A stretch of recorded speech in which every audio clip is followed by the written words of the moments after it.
let Mr. Rad down? Now, he let himself down when he left the house this morning wearing a sweater vest. Welcome to Watch Mojo, and today we're counting down our picks for the top 10 90s fashion fails. If you wanna be my lover, you gotta get with my friends. For this list, we're looking at the worst style trends that left an unfortunate mark on the 1990s.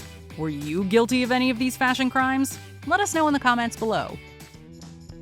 Number 10. Oversized suits. We don't know what the heck happened to suits in the 1990s, but let's please never do that again. The 80s were filled with unicolored Miami Vice yachting suits and Wall Street power ones. Hey, Glenn, I hear you're gonna have your bachelor party Friday night before the wedding. You gonna be all right with that? I mean, you might miss Miami Vice. Somehow, those eventually gave way to people mixing jackets and ties with jeans and sneakers. But perhaps the worst trend to come out of the 90s were loose, oversized suits that shot past the hands, pulled around the ankles, and created boxy shoulders. These were mostly worn by young, hip men who favored comfort over traditional style. But styles are traditional for a reason. And you're wearing a 44 when you should be wearing a 42 regular. Honestly, I don't know if I should help you or I should euthanize you. Sure, maybe the wearers were comfortable, but they also looked like kids playing dress-up in their dad's closet. Number 9. Tube tops. You don't have to go. I have something that'll fit you.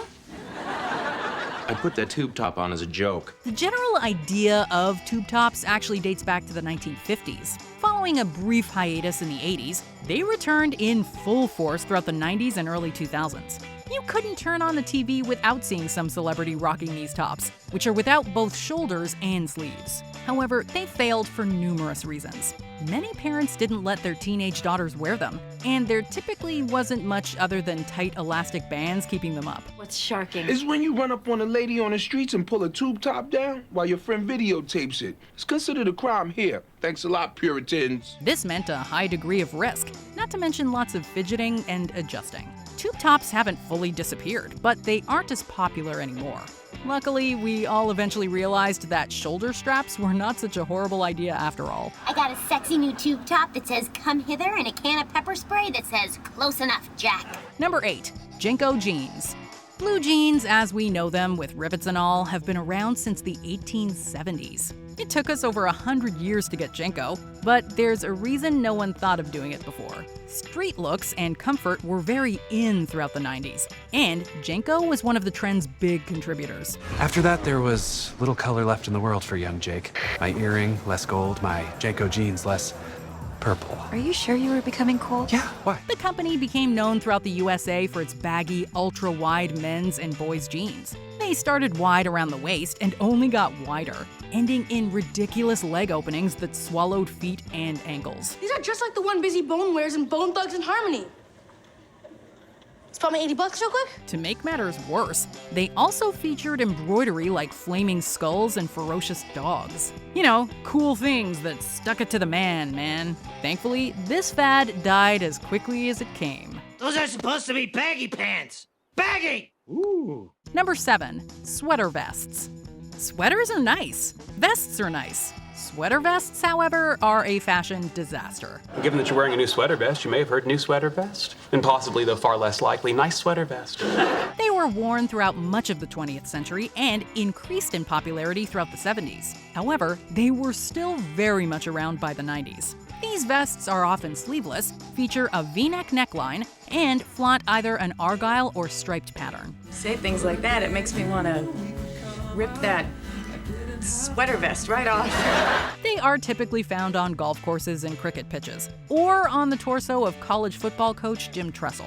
If someone is primarily known by the clothing they wear, that typically means that said clothing isn't often seen. Usually there's a good reason for that. Sweater vests have since started popping up again, because apparently we never learn. Well, then it's official. The sweater vest is literally good for nothing. Number 6. Sagging jeans. Pants on the ground, looking like a fool with your pants on the ground with the gold in your mouth. Seriously, what the heck happened in the 90s? We suddenly decided to do away with the classics and started doing our own thing, which included revamping the jean.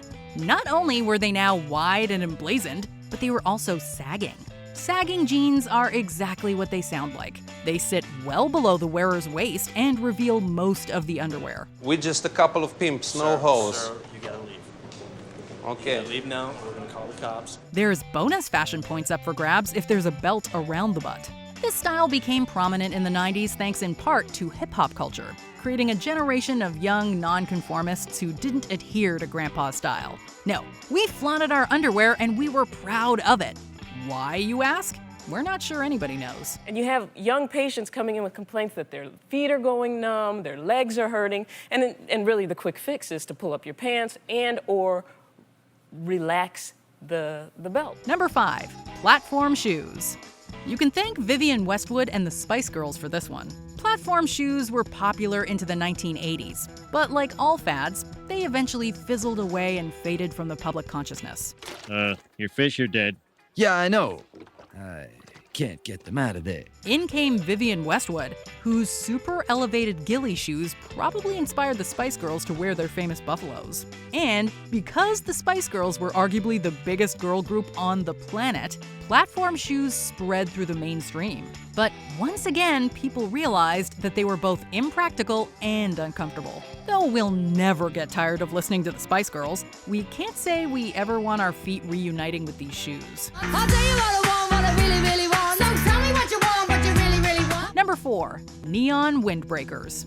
Nothing screams 1990s quite like neon windbreakers. They were a cornerstone of the decade's fashion. And granted, they do have the power to elicit a strong sense of nostalgia.